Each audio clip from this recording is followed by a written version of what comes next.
Article 118. Citizens of the USSR have the right to work, that is, are guaranteed the right to employment and payment for their work in accordance with its quantity and quality. The right to work is ensured by the socialist organization of the national economy, the steady growth of the productive forces of Soviet society, the elimination of the possibility of economic crises, and the abolition of unemployment. Constitution, fundamental law, of the Union of Soviet Socialist Republics. Some had come because they had no choice, they needed work, but others came, I mean this, with a burning enthusiasm, wanting to take part. My roommate was a young Russian called Kolya. We had the best room in the barrack because he was the foreman on my shift. His enthusiasm, right from the first day I arrived, it was infectious. I mean, where you come from, they build big. Yes? Yes. American iron and steel, biggest in the world, yes? Yes. Yes, well, here we'll build bigger. Except the difference is, in America, who takes the profit? The bosses. Capitalist parasites, What I build for myself. Every rivet in this plant, we all have a share. To produce engineers and technicians for the new society, training was expanded. And the communists said women should have equality with men, with equal pay. Ella Shistya was one of a new generation of women. Когда Ленин сказал, стране нужна электрификация, а коммунизм это советская... When Lenin said that communism is Soviet power plus electrification, I decided that I should become an electrical engineer, that was my holy duty.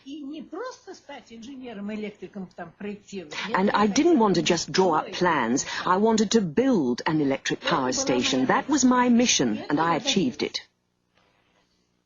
Она давала мне... The revolution gave me the right to feel equal to any man. It gave me the right to work, to study what I wanted to study. Она давала мне право. We live so well. Our hearts are so joyful. In no other country are there such happy young people as us. We're the happiest young people.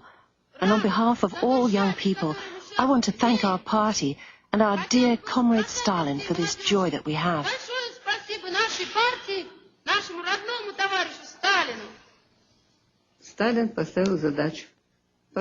Stalin set a task. Build this or build that. And thanks to the fact that people trusted him, and this enthusiasm of young people, it was possible. Remember, this was a country where people were illiterate, lived in virtual darkness, wore birch bark shoes. Even now, I think it's like something out of a fairy tale. How was it possible, at one of the most difficult times, to raise these great construction sites? It was only possible through the unity of the people, and the love of the people for their idol. Because for us, Stalin was an idol.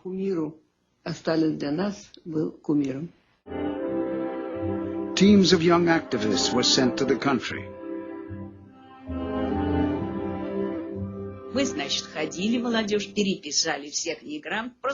We went from house to house in search of illiterate people. We made a note of their names. We then found suitable rooms to hold classes in. Learning to write would open new doors for those trapped at the bottom of society. One woman who couldn't attend classes because of her child at home was helped by Anastasia Denisova.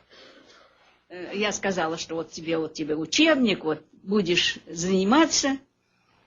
I said, here's a textbook for you. I'll come to you so you can learn to read at home. I remember vividly that when the baby cried, she carried on writing with one hand while she rocked him with the other. She was so keen to study. I'll always remember her striving for knowledge and enlightenment. It was immense.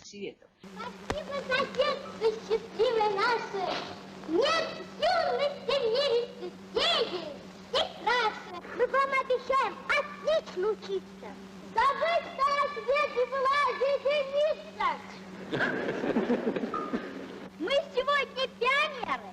Завтра будем инженеры, трактористы, и врачи, столевары, и ткачи, агрономы, педагоги. Нам открыты все дороги, все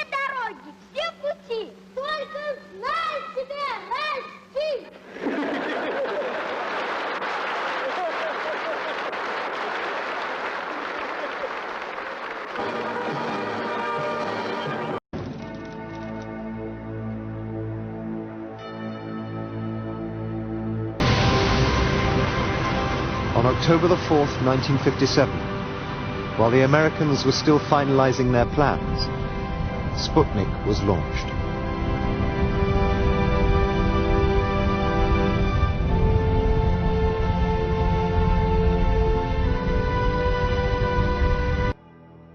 Then its casing opened. The springs snapped, and the nose cone was pushed out of the way. A ball with 4 antennae emerged to go it alone in the darkness of space. And a radio began to send a signal back to Earth. Humanity had entered the space age.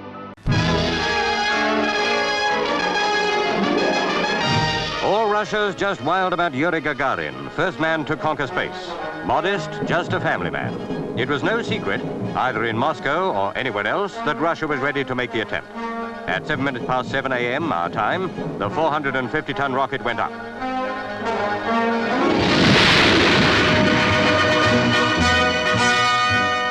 Russian diagrams to show how a previous space rocket functioned.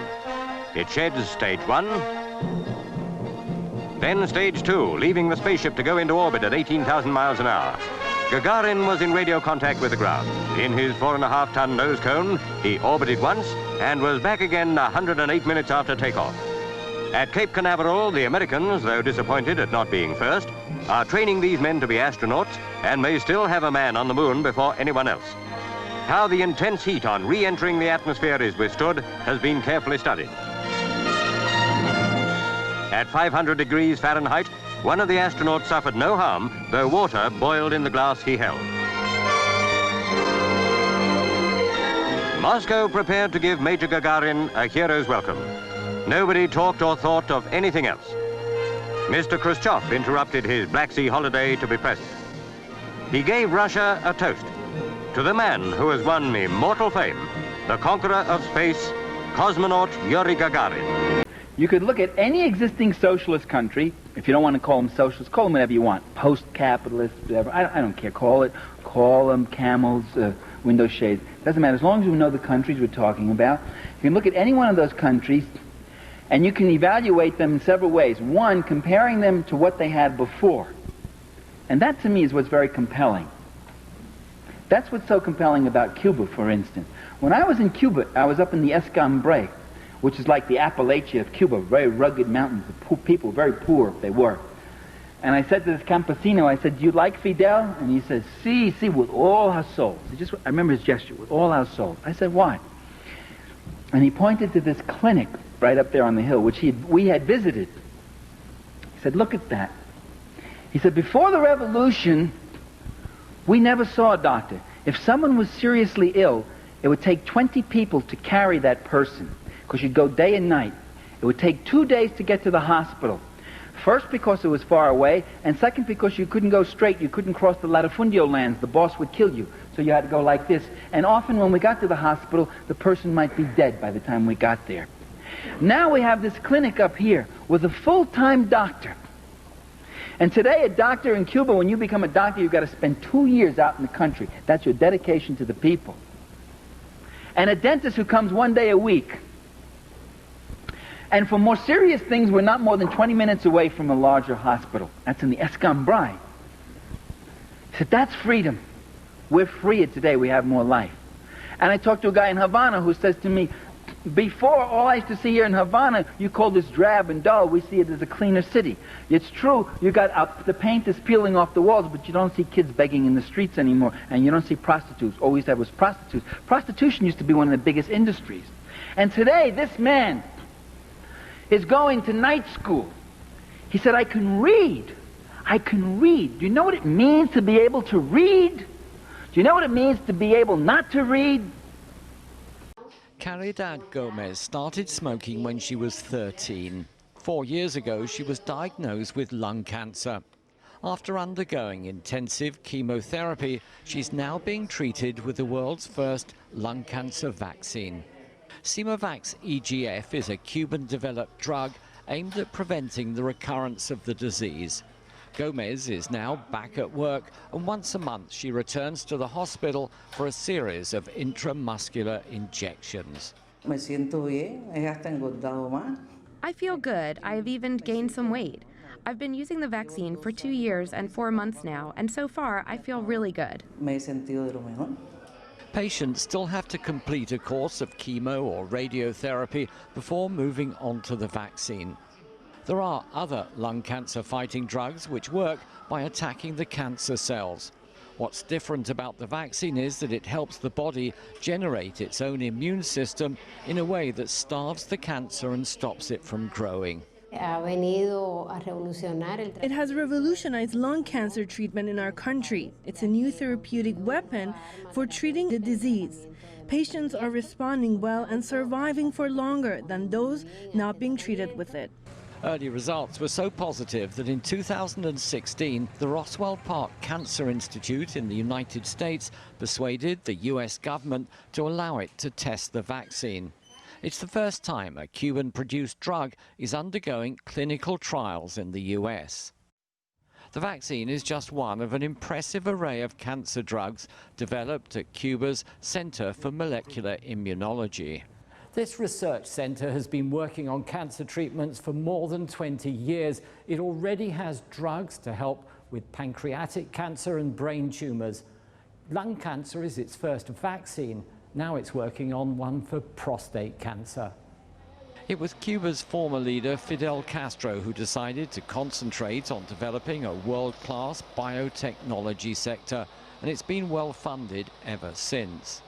If the clinical trials now underway in the United States are successful, pharmaceuticals could prove an important new income source for the Cuban economy. Michael Voss, CGTN, Havana.